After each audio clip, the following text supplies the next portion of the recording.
Welcome to the studio of Impact TV in Krakow, and I'm really delighted to have here in our studio Mr. Joe Schoendorf, which actually one of the famous venture capitalists from Silicon Valley, and I think that you are the legend of industry. You have been active in this high technology industry for more than 40 years. Actually, it's 53, right? June will be 53, so since I came to Palo Alto. Great experience. Accident of birth. Okay. So my first question is concerning the current market. Nowadays we live in a very specific moment when actually market is divided between several giant players like Google, Apple or Netflix. Is it how the market will look like in 10 years? So that's fine. You talk about giant players. Let's just go back 20 years to the start of the century.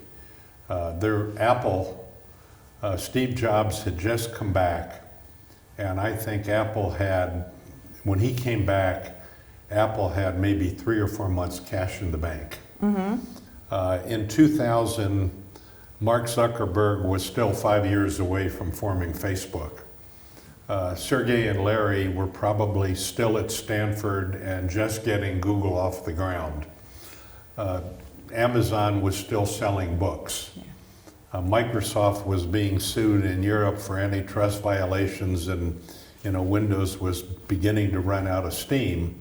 And these companies went in 20 years from where they were, meaning non-existent, to 5 largest market cap companies on planet Earth. About 20% of the Fortune 500, using the US metric for Fortune 500 mm-hmm. companies, go away every 10 years. And new ones come up. And that rate is accelerating.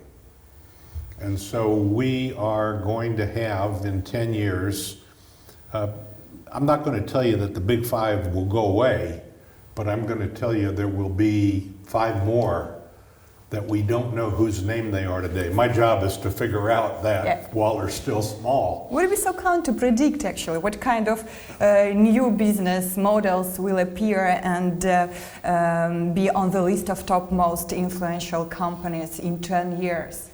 It isn't always just my business, but one of the ways to figure that out is to look at where research is being spent. I'm very pleased, just as a citizen of the earth, of the money we're putting into healthcare and healthcare research uh-huh. right now. And I think as we begin to really understand the human genome and proteomics, which is the proteins that are in the human body, I think we're going to see remarkable new kinds of cures. It's not something I invest in, it's something I follow as a hobby. I think we cannot even begin to imagine what AI will really do for us. Here's what goes on in the world. When we have a new technology, we tend to overhype it. Uh-huh. So right now everybody's talking about AI, and if it follows a pattern, it won't live up to expectations over a 2 or 3 year period. But over a 10-year period, it'll be 10 times bigger than we ever imagined. I'll give you an example. If in 2000 I would have told you we would have had 2.5 billion people on one website every day, you would have told me I was crazy, and I would have been, because I couldn't have made that prediction. But we were using numbers like 100 million and 200 million and 300 million, and it didn't happen. And we had the dot-bomb crash. And then things got going, and now I think 1 out of 3 people is on a Facebook property every day. I'm not sure, but it's like... It may be bigger than that. So over the long term, artificial intelligence will change almost everything about life on Earth. My hope is that one of the big winners is going to be in education. Because if we've got an imperative for planet Earth, mm-hmm. it is to figure out a new education system, a lifelong education system for what I call the age of intelligence. As we move fully out of the industrial age and into this new age of intelligence, we're going to need a lifetime teacher who's available to us whenever we need it. And AI offers us that promise. So that's a potentially big area. Okay. Hope so. That's how the future will look like. And what about the ethical responsibility for the artificial intelligence? What do you think? Is it possible actually to create a perfect algorithm that will be free of bias, for instance? I don't know that we know that. But let me tell you what I worry about. There are too many people worried about regulating something that they don't understand.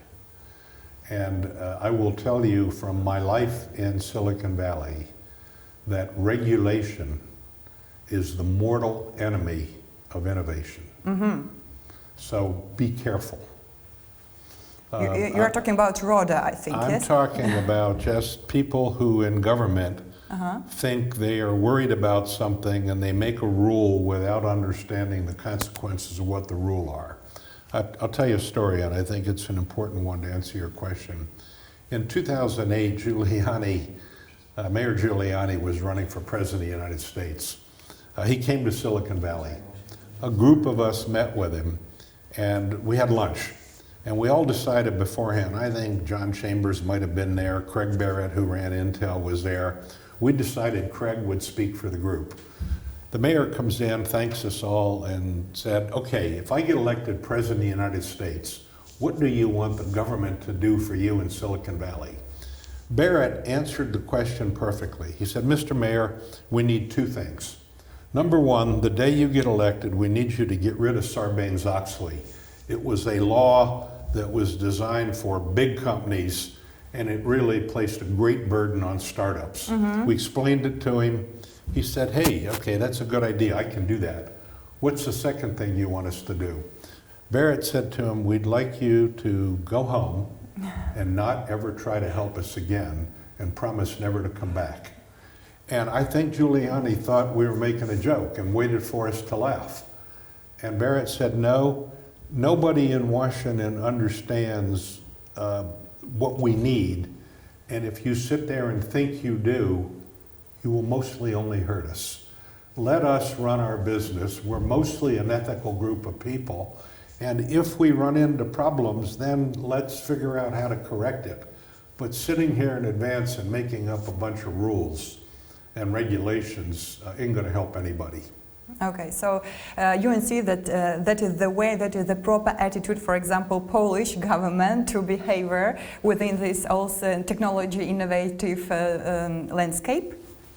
One more time, regulation is the mortal enemy of innovation. Okay, that's your motto, I think. So you're looking for the occasions to invest worldwide, and what do you think about Polish market? I don't know enough about it. You know, today is really my first day in Poland. Oh, ever? Ever. Although I'm told, and I've got to go figure this out, I was a little boy, my grandmother on my mom's side, who's been dead probably now for 30 or 40 years, told me that one of her family members actually used to be a mayor of a city called Danzig. Oh, wow. So it's been on my goal somewhere. I got to sit down and do the genealogy and figure out where my Polish roots are.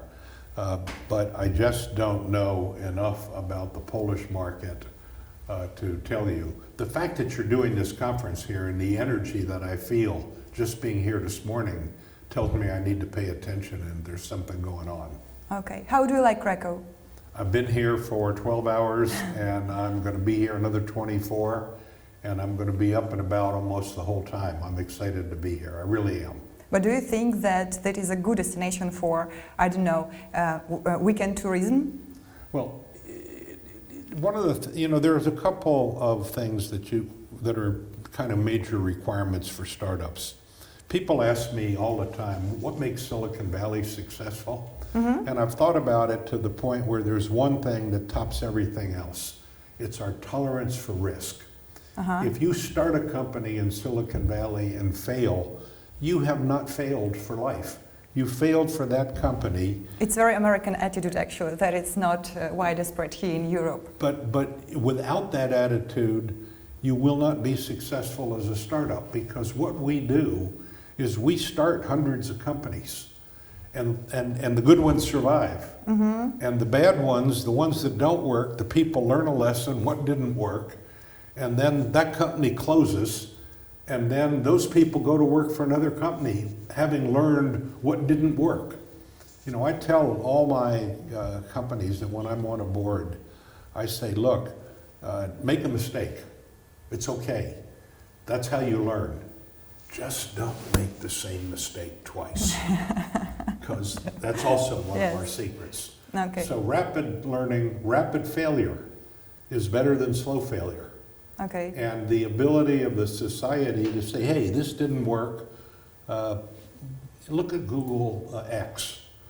When Google X employees decide that they're working on a far out project and it doesn't work, and they go to their boss and say, hey, this isn't going to meet the goals, we probably reached too far,